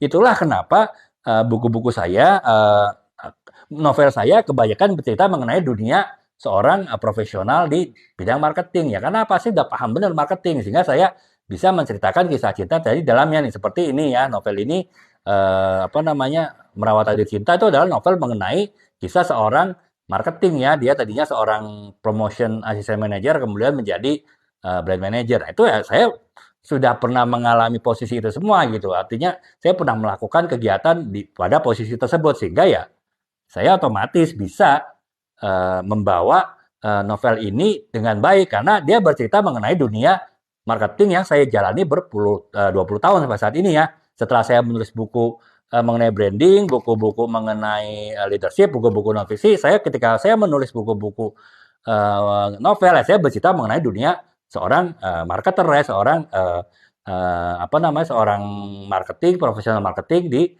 dalam perusahaannya dan di situ bisa digabung dengan kisah cinta lah, bertemu dengan teman satu kantor, bertemu dengan klien kantor sehingga jatuh cinta. Itu rata-rata saya novel seperti itu ya, seperti yang ini juga Semua Demi Cinta ini juga bercerita mengenai dunia entrepreneur sih. Walaupun di dalam dunia entrepreneur ini juga ada hal-hal terkait dengan marketing. Makanya saya lebih mudah menulis novel ini gitu. Ataupun juga ini ya Setengah Abad ini bercerita seorang yang akhirnya mencapai posisi direktur sales dan marketing. Tetap dia bergerak dari posisi staff marketing. Nah, saya paham benar gimana track jalan karir di marketing karena saya benar-benar tahu ya mengenai bidang tersebut. Demikian juga bagaimana misalnya intrik-intrik apa ataupun konflik-konflik apa di dalam dunia kerja yang terkait dengan di bidang sales marketing ya. Karena memang saya 20 tahun di bidang itu. Makanya ketika saya menulis novel, saya tidak jauh-jauh dari kemampuan yang saya telah jalani, apa namanya, pengalaman setelah saya jalani gitu. Sehingga ya saya lebih mudah mengkomunikasikan ketika saya satu saat menulis buku branding, setelah saya menulis buku branding, buku non fiksi, selanjutnya saya menulis buku mengenai novel, buku fiksi novel roman, novel percintaan, tapi tetap di dalamnya ada ya kisah mengenai seorang profesional marketing. Nah, jadi itu sih yang kedua adalah agar seorang bisa generalis menulis fiksi dan non fiksi ya dia harus bisa kalau bisa menselaraskan tema dan pemahaman yang dia miliki gitu. Kemudian juga riset, kalau riset udah pasti lah ya, semua penulisan itu pasti perlu riset gitu. Itu tahapan kedua dari ketika kita akan menulis. Kemudian ya manfaatkan pengalaman pribadi. Ya, itu selalu saya bilang ya kalau teman ingin menulis novel, kalau bisa lebih dekat dengan pengalaman pribadi. Karena apa? Lebih mudah penulisnya. Nah, pengalaman pribadi saya apa ya? Sebagai seorang marketer. Nah, sebagai orang marketer, seorang profesional pemasaran, saya bisa menulis mengenai kehidupan profesional pemasaran termasuk kisah cintanya dengan lebih mudah karena saya paham benar apa dinamika kehidupan seorang pemasar gitu. Nah, kemudian jaga gaya penulisan yang berbeda. Jadi ketika saya menulis buku non fiksi ya saya akan konsisten menulis gaya bahasa non fiksi ya kan. Tapi ketika saatnya saya menulis novel ya saya akan menggunakan gaya bahasa novel ya. Apalagi novel yang saya pilih adalah novel genre roman. Ya gaya bahasa romantis, gaya bahasa emosional ya itu ya tentu saya harus bisa memisahkan ya. Jangan sampai saya tercampur bahasa non fiksi masuk ke fiksi dan bahasa fiksi masuk ke bahasa non fiksi gitu. Dan kemudian ya kita kalau sebelum menerbitkan buku, sebelum terbit ya kita kalau bisa menyerah apa draft tulisan kita itu kita minta beberapa orang yang adalah target pasar kita untuk membacanya dan kita bisa minta komentar dari mereka. Apakah ketika setelah saya menulis buku non fiksi branding, kemudian saya nulis buku novel misalnya ya, itu tidak ada yang aneh, artinya tidak ada gaya penulisan saya ketika menulis non fiksi, buku branding tercampur di dalam sebuah novel gitu. Jadi itu sih teman-teman ya. Lagi-lagi untuk menjadi spesialis ataupun menjadi generalis dalam menulis sebuah novel itu adalah pilihan masing-masing punya plus minus dan yang penting adalah kita bisa mengurangi nilai minusnya sehingga kita tetap bisa menghasilkan karya yang baik.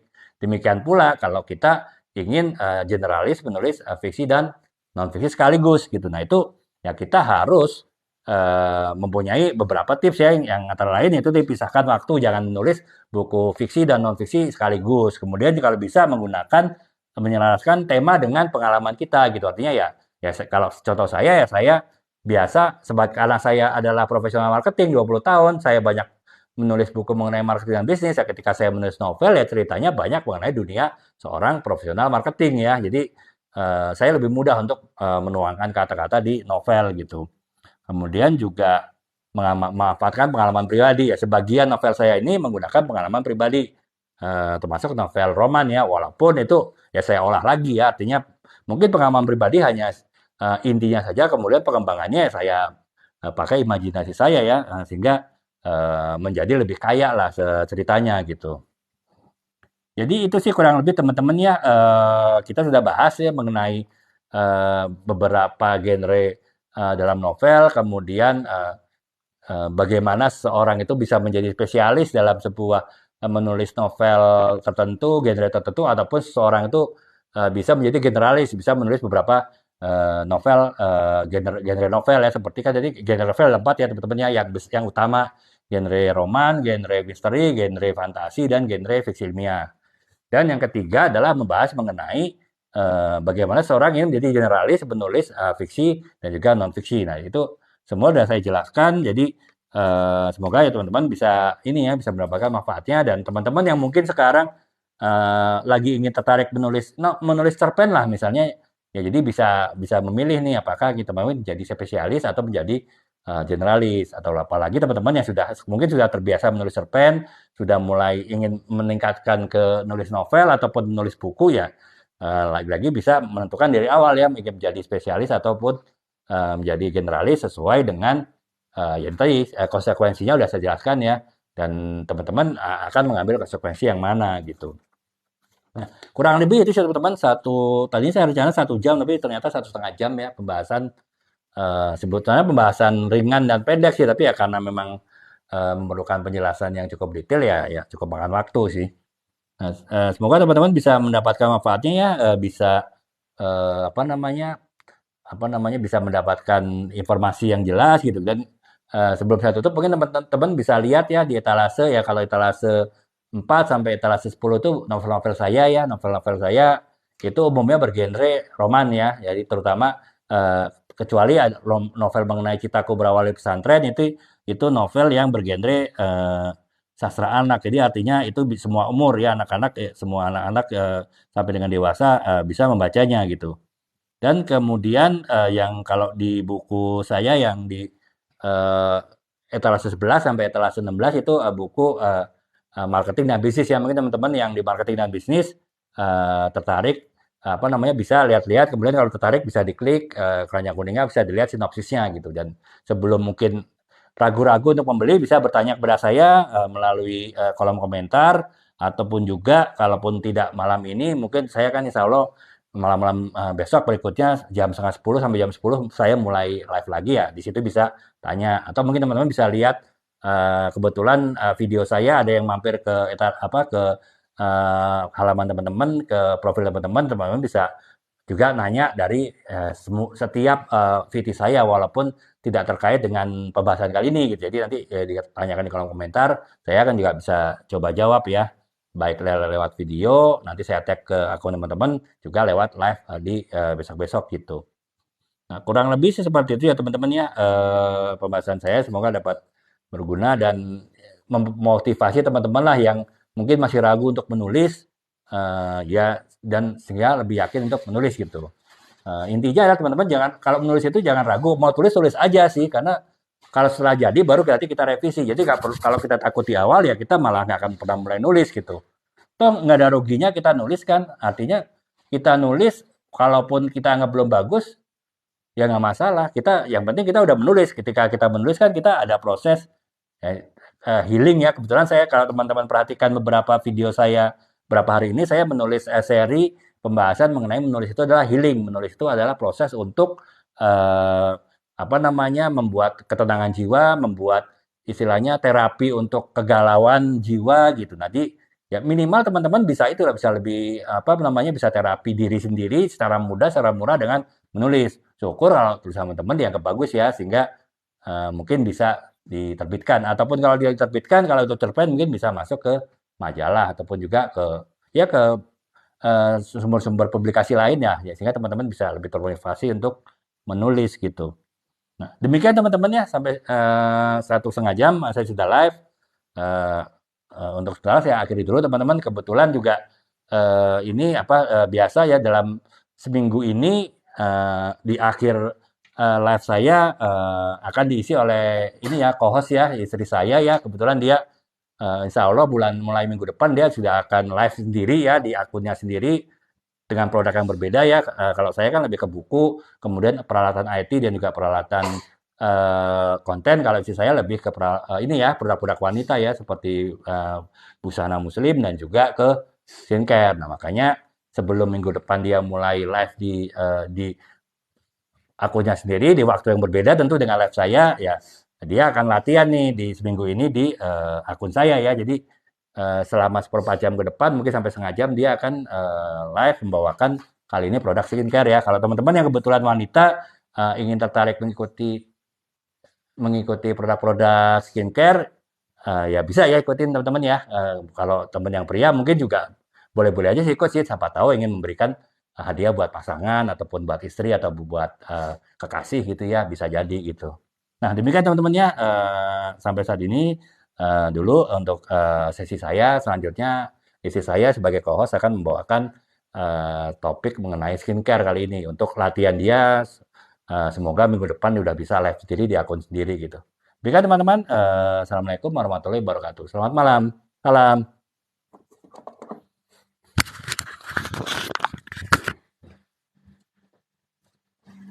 Halo, selamat malam teman-teman. Assalamualaikum. Perkenalkan, saya Titin. Kali ini saya akan membahas mengenai skincare yang sedang laris dan viral yang ada di TikTok, itu The Originate ya teman-teman ya. Nah,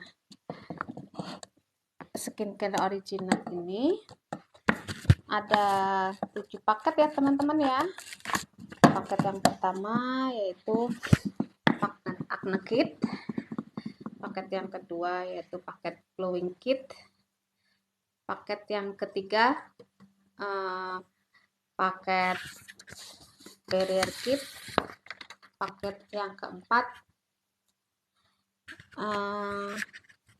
paket anti aging kit, paket yang kelima paket anti aging kit 2, paket yang keenam yaitu paket exfoliating kit, paket yang ketujuh yaitu paket brightening kit.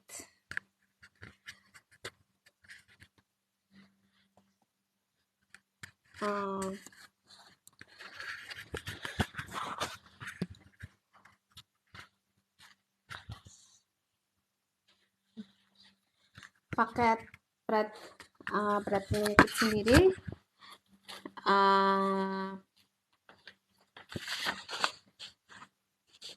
paket acne kit itu yang digunakan untuk wajah yang berjerawat, paket berminyak yang berjerawat, beruntusan. Sedangkan paket glowing kit dipakai untuk kulit yang untuk mencerahkan, dipakai untuk kulit yang punya jerawat 1-2, untuk kulit yang belang-belang tujuannya itu untuk mencerahkan ya teman-teman ya. Sedangkan paket brightening kit dipakai untuk kulit yang bernoda hitam, noda bekas jerawat dan flek-flek hitam ya teman-teman ya. Sedangkan paket yang barrier kit dipakai untuk kulit yang iritasi, kulit kering kerontang, kulit ketarik, kulit yang mengelupas, itu pakainya paket barrier kit ya teman-teman ya. Sedangkan paket eksfoliantasi digunakan untuk kulit yang berpori, berkomedon. Nah, itu pakai paket yang eksfolianting ya. Sedangkan untuk paket aging kit dan aging kit 2 untuk kulit yang agak berkerut agar kencang ya teman-teman ya. Bedanya paket aging kit 2 yaitu ada retitolnya ya teman-teman ya. Mungkin teman-teman bisa mengajukan pertanyaan mengenai kulitnya yang bermasalah atau apa aja ya teman-teman ya.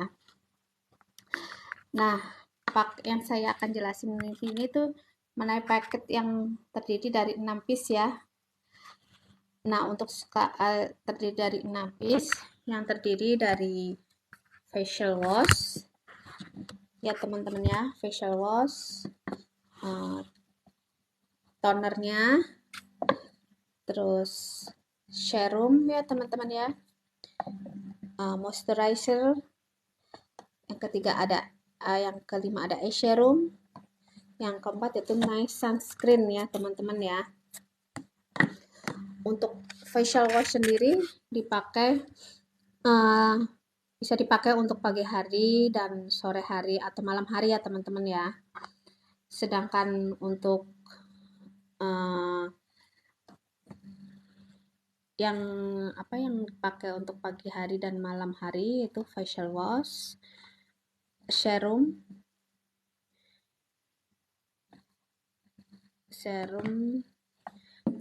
sedangkan untuk moisturizer juga bisa dipakai pagi dan malam hari, serum,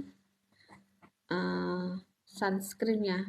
Sedangkan untuk toner ya, untuk toner ini kebetulan saya punyanya yang brightening kit.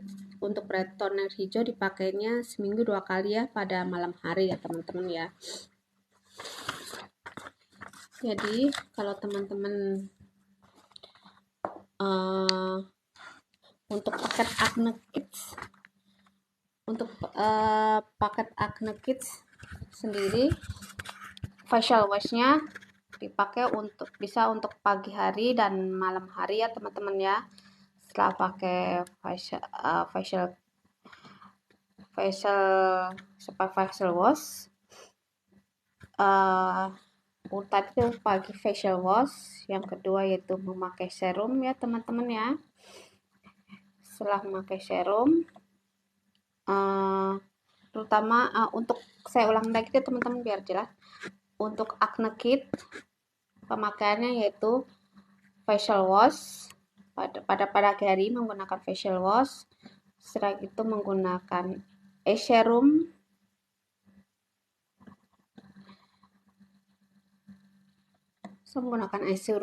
menggunakan moisturizer. Setelah moisturizer itu menggunakan sunscreen. Setelah itu baru teman-teman bisa menggunakan make up yang akan teman-teman pakai ya. Sedangkan untuk serumnya, kalau teman-teman sedangkan untuk malam harinya untuk paket acne kit itu pakai facial wash, serumnya setelah pakai facial wash menggunakan serum, setelah menggunakan serum terus menggunakan moisturizer, menggunakan paket serum ya teman-teman. Serum tuh tujuan untuk mengurangi lingkar hitam di mata kita atau mengurangi mata panda kita ya teman-teman ya. Nah, sedangkan untuk tonernya sendiri dipakai malam hari, tapi seminggu 2 kali aja ya untuk toner hijau ya teman-teman ya. Nah, sedangkan untuk tips ini kan perawatan dari luar ya. Kalau untuk perawatan dari dalam, untuk teman-teman yang berkulit berjerawat sebaiknya menghindari makanan yang berminyak.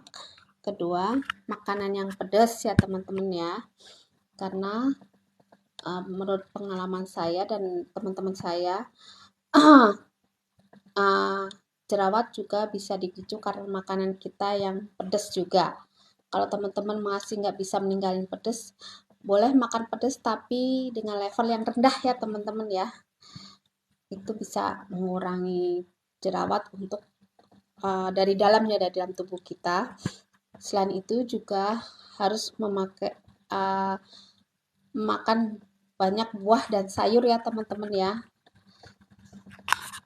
Sehingga dengan kita memakan buah dan sayur itu akan bagus dampaknya bagi kulit kita ya.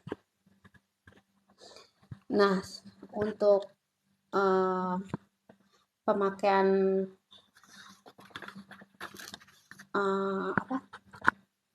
untuk glowing kit sendiri yang terdiri dari 6 paket, pemakaiannya yaitu pagi hari facial wash ya. Setelah facial wash kita memakai toner ya, glowing kit itu mendapatkan toner yang biru. Kalau toner biru bisa dipakai setiap hari ya teman-teman ya. Sedangkan untuk toner hijau pemakaiannya seminggu 2 kali ya teman-teman ya. Paket glowing setelah memakai paket glowing kit ini yaitu untuk mencerahkan kulit kita. Bila kita mempunyai jerawat 1-2 boleh memakai paket glowing kit ya. Kulit kita belang-belang juga bisa memakai paket glowing kit ya. Tujuannya yaitu untuk mencerahkan kulit wajah kita ya teman-teman ya. Sedangkan paket glowing kit yang terdiri dari 6 paket, cara pemakaiannya yaitu pagi hari kita menggunakan facial wash. Setelah facial wash kita menggunakan serum dengan serum yang berwarna menggunakan sebelum serum bisa kita memakai toner ya, tonernya yang berwarna biru untuk paket glowing kit. Kalau toner berwarna biru bisa digunakan pagi dan malam ya teman-teman ya. Setelah kita memakai toner baru kita memakai serum ya. Setelah memakai serum baru kita memakai serum untuk serum di bawah mata kita. Kalau teman-teman mempunyai lingkar mata panda ataupun mata hitam di bawah mata kita bisa menggunakan serum ya teman-teman ya.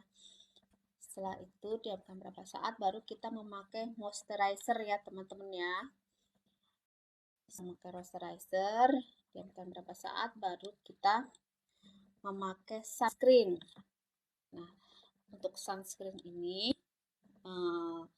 apabila teman-teman beraktivitas di luar ruangan, sunscreen ini setelah berapa jam bisa dipakai kembali ya. Kalau kita berada terus-terusan di ruangan terbuka ya teman-teman ya. Kalau untuk ruangan tertutup sih sehari sekali, pemakaian sekali juga sudah cukup ya. Nah, setelah memakai sunscreen baru kita memakai make up kita ya teman-teman ya. Nah, untuk paket glowing kit, sedangkan untuk paket brightening kit yaitu pemakai brightening kit ini dipakai untuk kulit yang bernoda hitam, kulit bekas noda jerawat, kulit flek-flek, kulit kusam geradakan, kusam berpori, kusam komedian juga bisa memakai brightening kit. Tujuannya agar kulit kita menjadi cerah dan halus ya teman-teman ya. Sedangkan cara pemakaiannya yaitu untuk paket brightening kits ini pagi hari menggunakan facial wash, terus menggunakan setelah facial wash menggunakan serum ya teman-teman ya. Setelah serum baru memakai moisturizer. Sedangkan untuk mata sendiri khusus serum mata ya, serum ya untuk kita yang punya lingkar mata hitam atau mata panda ya teman-teman ya. Setelah itu baru memakai sunscreen. Setelah memakai sunscreen baru kita memakai make up yang akan kita pakai. Sedangkan untuk malam hari untuk paket brightening kita memakai facial wash, memakai serum, memakai moisturizer dan memakai serum ya teman-teman ya. Nah, untuk perawatan bila kita memiliki kulit yang berflek hitam ataupun bekas jerawat, dengan memakai skincare kan itu perawatan dari dalam ya. Sedangkan untuk perawatan dari luar, memakai skincare itu perawatan dari luar. Sedangkan kalau kita mau lebih hasil maksimal lagi, kita juga harus pakai perawatan dalam istilahnya ya, yaitu dengan menjaga makanan kita ya teman-teman ya, terutama mengurangi makanan berlemak, makanan berminyak, makanan jangan terlalu pedas ya teman-teman ya. Perbanyak buah dan sayur ya teman-teman ya. Karena buah dan sayur tuh efeknya bagus banget deh bagi kulit kita. Itu yang udah saya rasain ya selama ini ya teman-teman ya.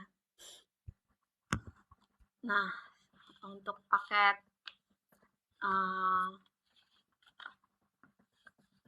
barrier kit, tuh untuk kulit yang untuk kulit yang kering kerontang, untuk kulit yang iritasi, untuk kulit yang gatel, untuk kulit yang mengelupas karena merkuri ya, yang suka ada yang mengelupas ya. Untuk breakout juga bisa. Tujuannya yaitu untuk mengurangi gejala yang tadi saya sebutkan, itu jangan memakai paket barrier kit ya. Untuk paket barrier kit yang terdiri dari 6 piece, cara pemakaiannya yaitu untuk pagi hari menggunakan facial wash. Setelah facial wash menggunakan toner untuk brightening barrier kit ya teman-teman ya. Setelah makan toner menggunakan serum. Sedangkan serum yaitu menggunakan moisturizer, dan khusus untuk matanya, untuk apabila teman-teman punya mata pada atau lingkaran hitam di bawah mata kita, memakai serum ya teman-teman ya. Setelah memakai serum baru menggunakan sunscreen. Selanjutnya untuk pagi hari baru kita menggunakan make up yang akan kita pakai ya. Sedangkan untuk malam hari pemakaian barrier kit, satu memakai facial wash. Setelah memakai facial wash memakai toner. Setelah memakai toner memakai serum ya teman-teman ya. Setelah serum baru menggunakan moisturizer. Setelah moisturizer baru serum ya teman-teman ya. Nah, sama dengan yang tadi, itu untuk skincare, untuk menjaga kehalusan kulit kita dari luar ya. Sedangkan dari dalam tetap kita juga harus menjaga makan kita, terutama perbanyak buah dan sayur, mengurangi terutama goreng-gorengan dan makanan yang berminyak. Kalau bisa, untuk selama kulit kita bermasalah, makanan pedas juga agak dikurangin ya tingkat kepedasannya ya teman-teman ya. Sedangkan untuk paket exfoliating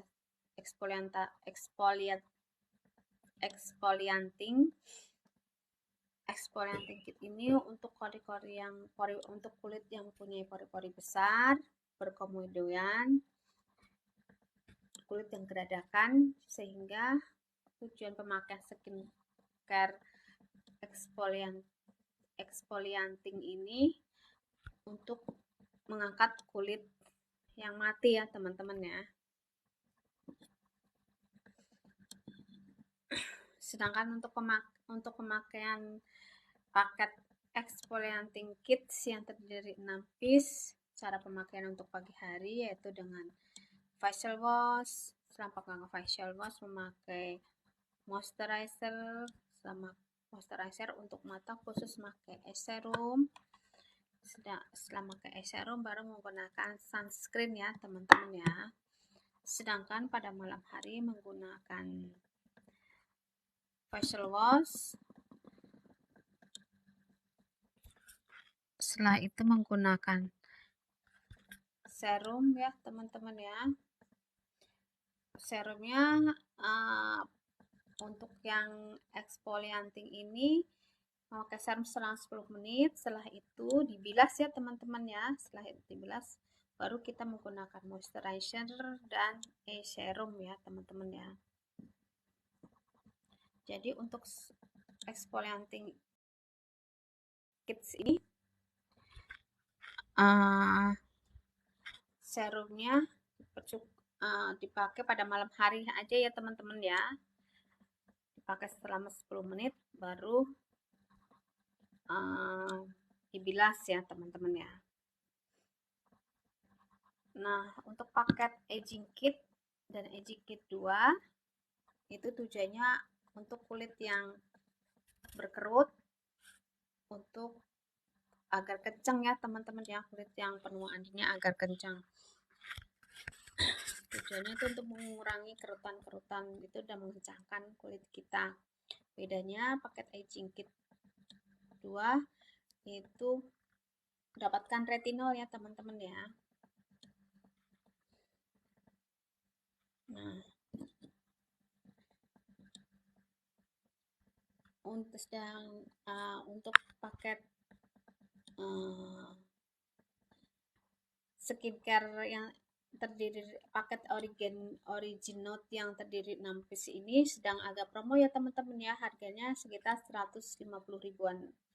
150 ribuan. Nah, dari harga normal biasanya 190 sekian, jadi 150 ribuan itu juga free ongkir. Nah, di situ tertulis PO biasanya sih nggak nyampe 30 hari ya teman-teman, nih biasanya seminggu ataupun 2 minggu ya. Nah, kalau teman-teman ingin mendapatkan harga promo secepatnya CO ya teman-teman ya, karena harga promo ini terbatas ya waktunya ya, nggak setiap saat ada harga promo. Jadi kalau teman-teman mau langsung CO ya teman-teman ya, daripada nanti menyesal harga promonya udah habis gitu.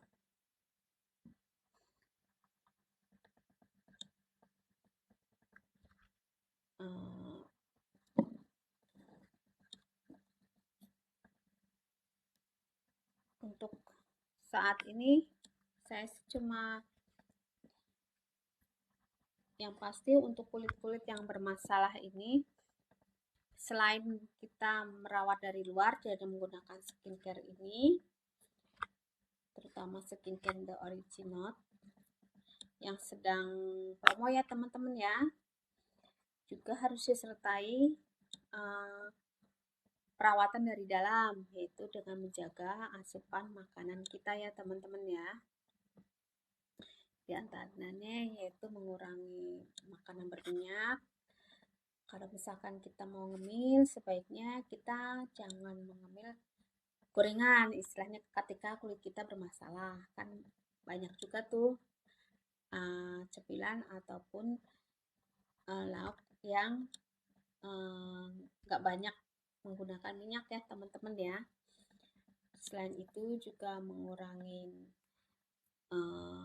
pedas ya teman-teman ya. Biasanya kan kita suka senang tuh makanan pedas, boleh kita makan pedas tapi levelnya diturunin ya teman-teman. Yang biasanya kita pedas banget, cukup dengan pedas aja istilahnya, jangan terlalu pedas sekali. Selain itu juga harus memperbanyak makan buah dan sayur ya teman-teman ya. Kalau misalkan teman-teman nggak terlalu suka buah ataupun sayur yang dimakan langsung, bisa melalui di jus ya. Untuk sayur juga bisa di jus ya teman-teman ya. Untuk sayur mentah, misalkan saya juga sering sih, karena kadang-kadang saya juga lagi bosen makan sayur, akhirnya saya ngejus sayur ya teman-teman ya. Misalkan untuk sayur bayam, kalau teman-teman nggak suka mentah, bisa dimasak atau dimasukin ke dalam air yang mendidih selama 1 menit ataupun 2 menit. Udah gitu kita angkat, kita tiriskan, baru kita jus. Kalau mau enak, kita bisa, kalau teman-teman tahan, bisa dicampur dengan air jeruk lemon ataupun jeruk nipis ataupun dengan jeruk biasa ya teman-teman ya. Itu rasanya seger deh.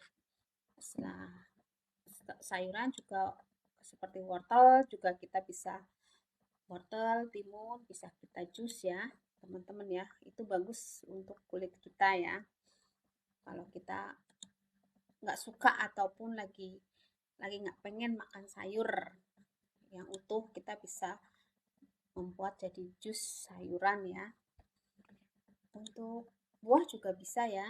Tapi kalau bisa eh, jusnya juga jangan terlampau manis ya teman-teman ya. Apalagi kalau misalkan teman-teman yang mempunyai riwayat gula yang tinggi, itu juga baiknya gulanya dikurangin ataupun tanpa gula juga enak. Karena itu saya juga suka di umur saya yang sekarang yang udah 40, saya suka bikin jus tapi tanpa gula, asal jusnya itu kental ya. Itu akan rasanya juga akan enak, nggak akan enak gitu. Nah, teman-teman, itu aja sih dari saya yang pasti untuk Pak Skincare The Originate ini sedang promo ya dari harga normalnya sekitar 90 sekian. Untuk hari ini dan besok masih ada harga promo yaitu sekitar 150-an ya. Dan itu juga free ongkir. Jadi kalau teman-teman berminat udah mau langsung CO aja ya teman-teman ya, karena promonya juga terbatas ya, tidak selamanya promo ya. Nah, itu aja untuk kali ini. Sekian dari saya. Insya Allah kita akan bertemu besok lagi, live besok lagi ya teman-teman ya. Mungkin kalau ada teman-teman ada pertanyaan mengenai produk origin ataupun mengenai kulit, bisa uh, komentar ya. Bisa nulis di kolom komen. Besok saya akan menjawabnya di live besok pagi atau live selanjutnya ya teman-teman. Nah, sekian dari saya teman-teman ya. Selamat malam.